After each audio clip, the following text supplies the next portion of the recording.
Hello guys, আজ আমি তোমাদের সঙ্গে শেয়ার করব আমি কিভাবে চিকেন রান্না করি। দেখো, আলুটা ভেজে রেখেছিলাম, তারপর তেলের মধ্যে কিন্তু জিরে ফোড়ন দিলাম আর দিয়ে দিয়েছিলাম কয়েকটা গোটা এলাচ।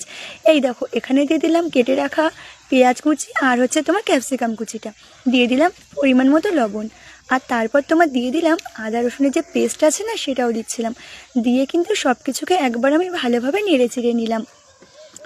দেখো, আমি কিন্তু চিকেন আরও অন্যরকমভাবেও রান্না করি, বাট আজকে আমি তোমাদের সঙ্গে এটাই শেয়ার করছিলাম, কারণ আজ আমি চিকেনটাকে এইভাবেই রান্না করেছি। এই দেখো, তেলের থেকে কিন্তু মশলাটা ছেড়ে ছেড়ে গেছে। এইবার আমি কি করবো বলো তো, এই দেখো এখানে দিয়ে দিয়েছি লঙ্কার গুঁড়ো আর তোমার জিরার গুঁড়ো দিয়ে যে গুলিয়ে রেখেছিলাম না, সেই পেস্টটা আমি দিয়ে দিয়েছিলাম। দেখো, দিয়ে আবারও আমি ভালোভাবে নেড়ে চেড়ে নিলাম। আর এদিকে না কড়াই এত গরম হয়ে গেছে, ধুমো উঠছিল।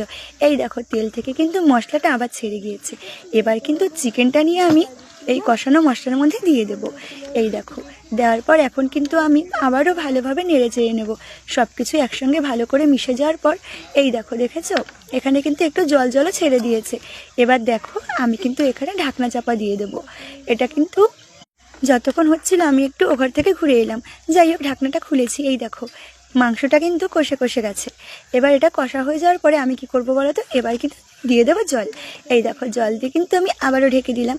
তারপর দেখো, এই দেখো, যখন আমার এটা কমপ্লিট হয়ে গেল না, আমি একটুখানি দিয়ে দিয়েছিলাম ঘি। আর এই দেখো, একটু ঝোল ঝোল বানিয়েছিলাম, কারণ